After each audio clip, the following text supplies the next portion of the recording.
Hi guys, this is Tracy from Lavinia Stamps and welcome to another demonstration. We are going to be using some of our lovely new acrylic paints today and our gel press. I've got some dried leaves and flowers here, and I've got some great thread that we sell online that works fabulous with this technique. So I'm going to pick a dark colour for the background because I feel that that's what works for me. I am quite new to this, especially the flower pressing. Rachel, one of our team, has been busy pressing lots of leaves with our new flower press, so I am really quite impressed with it. It's all about picking the right kind of flowers and the leaves, and you'll get to know that as you go along as to what works with gel press. I'm quite new to this and I have just had so much fun. I have had the best time just messing about with leaves, flowers, threads, all sorts of things, textures, laying that on the gel press. The acrylic paints are absolutely fabulous because they're a chalk, so they're matte, but in saying that, they're really smooth, they're silky smooth. So it brings out all the detail in the leaves and flowers, and that's what we wanted to achieve, and that's why it's taken us quite a few years to perfect this particular paint. And now we've got it, I am over the moon with it. So I'm going to just keep on going with this gel press technique. So for me, what works is using a dark colour. I can mix the colour on the gel press, but a thin layer works. So keeping the layers nice and thin and knowing the right time to pop your leaves and flowers on is quite important. So you don't want the surface too shiny and you don't want it too dry, because if it's too dry, they won't work. So let's just pop these down. You need to work at some kind of a speed, because it does all need to be wet, but not too wet. So there's definitely a technique in this.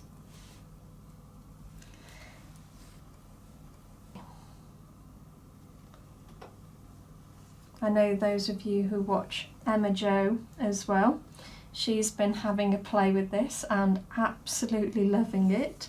Every day we seem to bring in our makes from the night before and compare what we've done. So we're getting very excited about each other's techniques.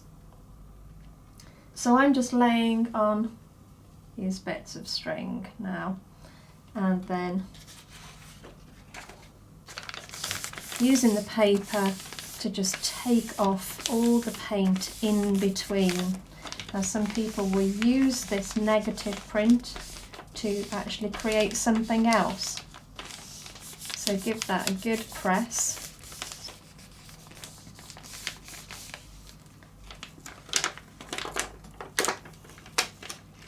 Okay, so that's the negative now, so you can see that lovely detail that's come through, can't you?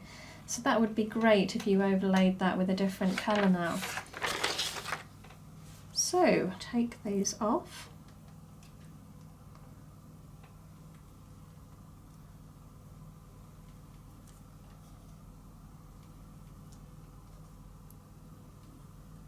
It's all about working with what you've got, and don't feel too disappointed if it doesn't come out the first time, because you learn as you go along.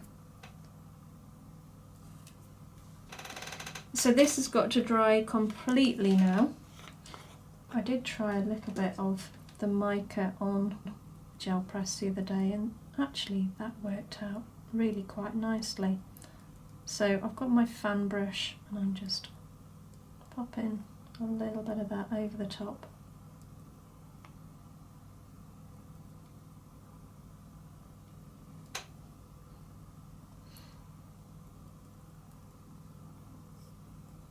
Okay, that should do it.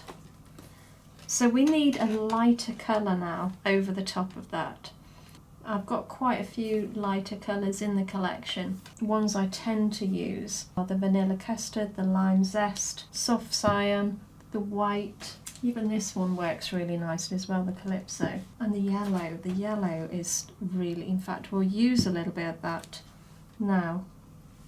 We'll use the honeybee and the vanilla custard.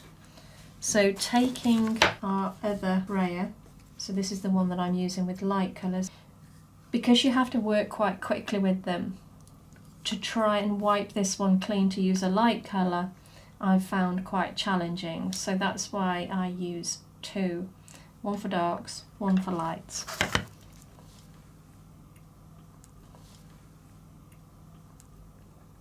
So we've got some yellow and we've got some vanilla custard. And again, a nice thin layer. So taking the brayer and going over the top nice and quickly, thin layer. You can start to see the image coming through. You need to get the timing right. You don't want it too wet, and if it's too dry you won't get the print. So timing is important.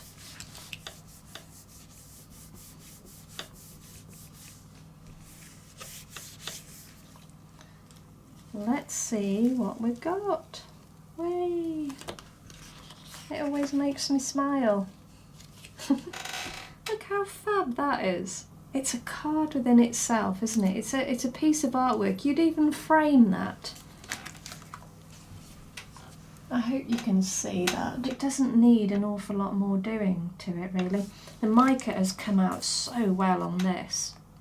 Absolutely fabulous. With the yellow, it actually looks like it's a gold background.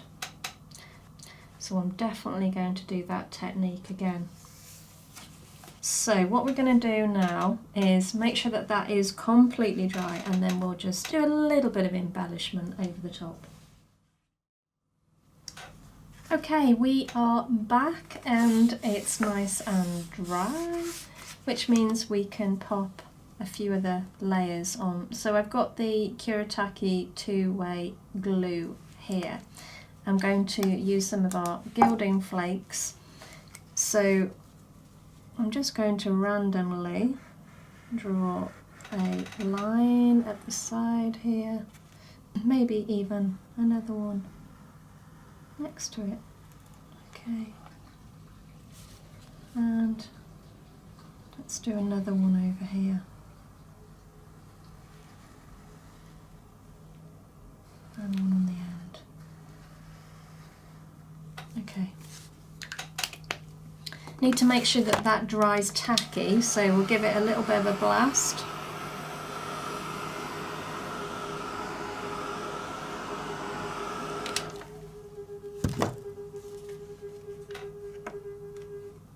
So that's tacky now. So we're going to pop some gilding flakes over the top.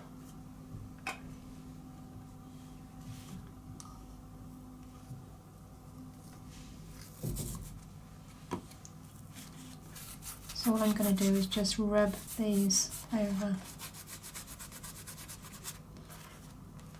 And we know how fab these gilding flakes work. They just bring something else, don't they, to the card. So we've got another one, I'll remember where they are now. One here.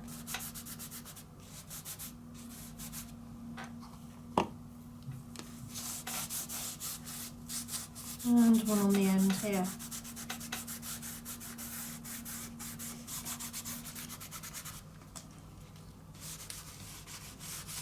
So I'll just brush the excess off.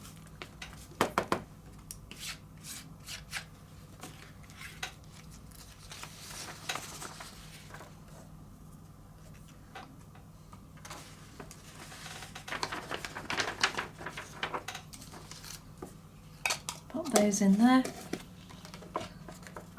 And look at that, that is fab, that copper, that lovely copper next to the gold and the black.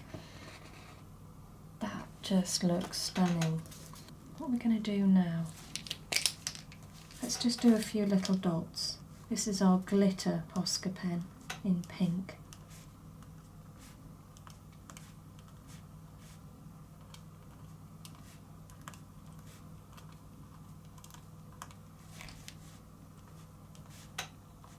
Now I don't want to overdo it because it speaks for itself, doesn't it? So I don't really want to do too much more.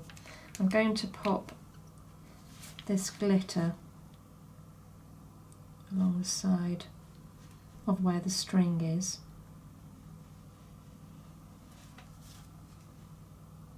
Do another one that side.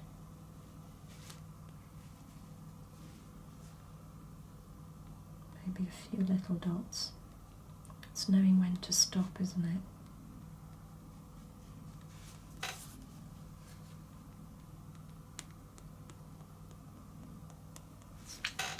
That's it, that's all I'm going to do, guys, because I think it's just nice, left actually quite simple.